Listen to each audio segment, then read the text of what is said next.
warahmatullahi wabarakatuh. Kami dari kelompok 7 yang beranggotakan Puspa Indarti dan Eka Ratnatiningsih dari kelas BKPIE semester 4 akan menjelaskan materi tentang counseling with Asian Amerika. Poin pertama ada A. Sejarah dan sosial politik konteks orang Amerika Asia. Penting bagi kita untuk mendefinisikan dengan tepat siapa orang Asia, Amerika. Namun, dalam banyak hal mereka menentang suatu kategori. Definisi dasar mungkin mereka termasuk orang Asia Amerika sebagai individu dari warisan Asia yang tinggal di Amerika Serikat.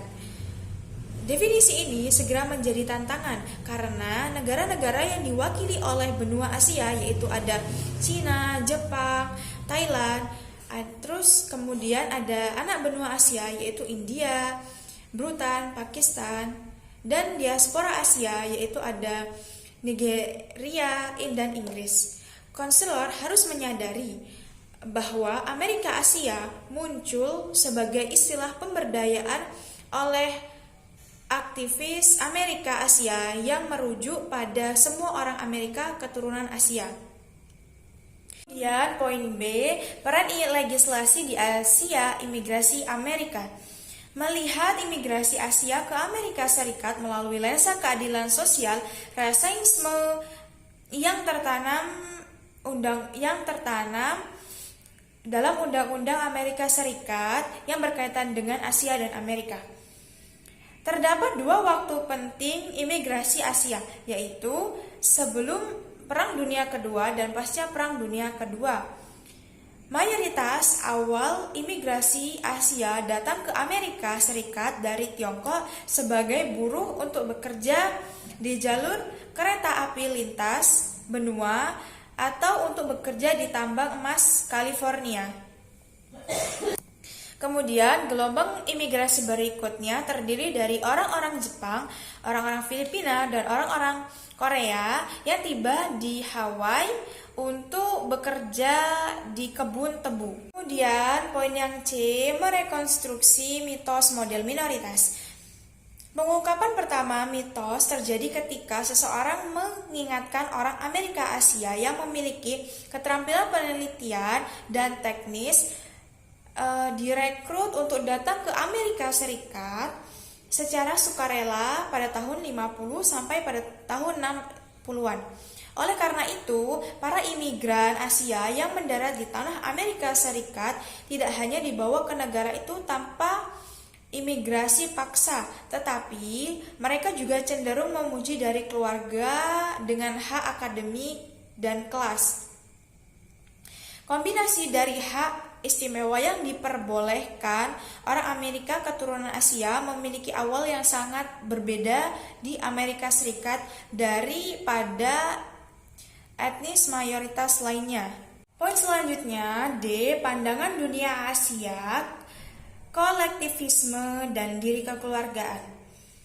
Budaya Asia cenderung kolektivisme dan berorientasi kekeluargaan, memberikan keutamaan identitas keluarga atau kelompok di atas identitas pribadi atau individu.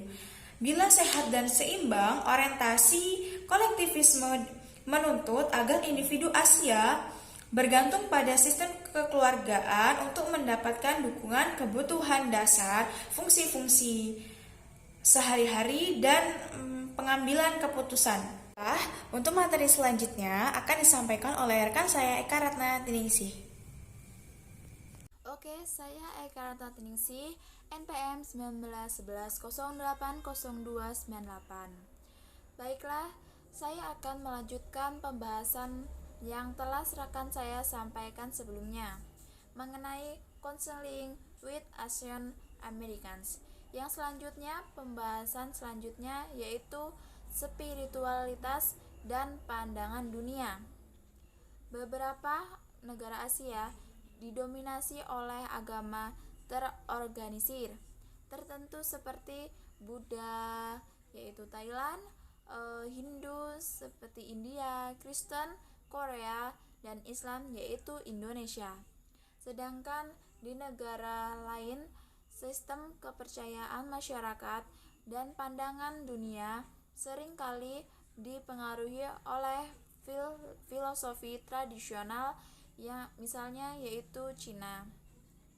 Secara umum, bahkan jika orang Asia, klien Amerika tidak secara aktif mendefinisikan diri mereka sebagai religius atau spiritual, mungkin ada kepercayaan dalam hubungan pikiran tubuh. Selanjutnya yaitu orang Amerika Asia dan konseling orang Amerika Asia.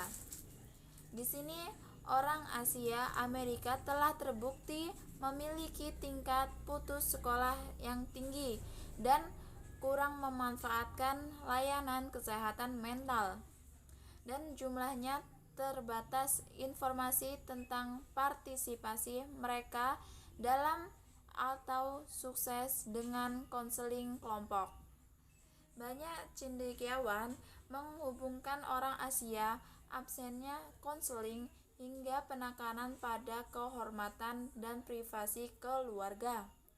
Selain itu, penelitian telah menunjukkan bahwa perspektif individualistik dari pendekatan konseling barat seringkali bertentangan dengan gaya kolektif budaya Asia yang perspektifnya muncul dari penggunaan sistem dukungan sosial, yaitu jaringan kekerabatan.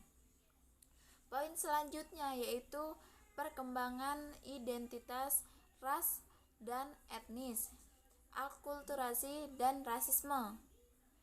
Mengingat keberagaman besar yang ada di populasi etnis Asia Amerika pada umumnya, di samping berbagai suku kelompok sangat menentang, ada beberapa model pengembangan identitas ras dan etnis yang ada untuk orang Asia, orang Amerika, dengan model pertama berdasarkan orang Amerika Tionghoa.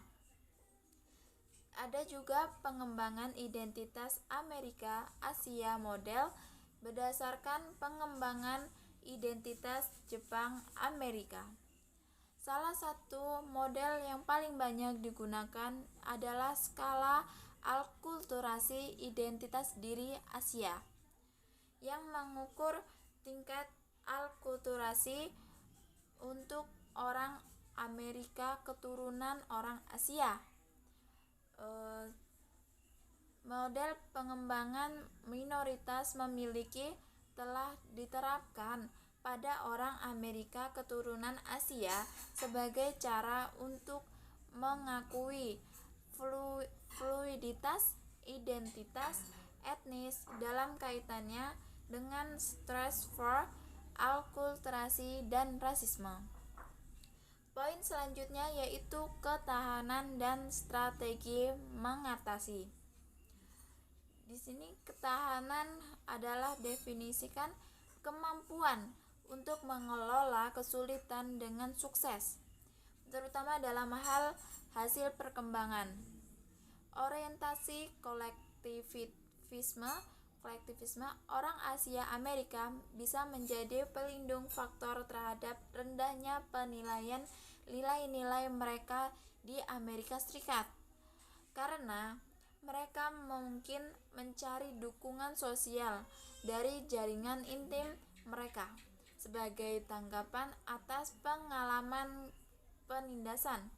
Namun, ketahanan tersebut tampaknya juga dibentuk oleh identitas etnis, perkembangan Asia Amerika, dan intensitas diskriminasi yang dihadapi individu. Poin yang terakhir yaitu masalah konseling untuk orang Asia Amerika. Yang pertama yaitu dampak kesehatan mental dari mitos minoritas model. Yang kedua ada somatisasi stres. Yang ketiga somatisasi stres. Yang ketiga yaitu kekhawatiran keluarga. Keempat, masalah akademik dan karir. Kelima, penyalahgunaan zat-zat. Keenam, yaitu kekerasan pasangan intim dan seksual anak. Yang ketujuh, gangguan DSM-4-TR, yaitu di Diagnostic and Statistical Manual of Mental Disorder. Kedelapan, masalah gender. Dan yang terakhir, yang kesembilan, yaitu identitas berpotongan. Baiklah, itu saja yang dapat saya sampaikan. Kurang lebihnya saya minta maaf. Saya akhiri. Wassalamualaikum warahmatullahi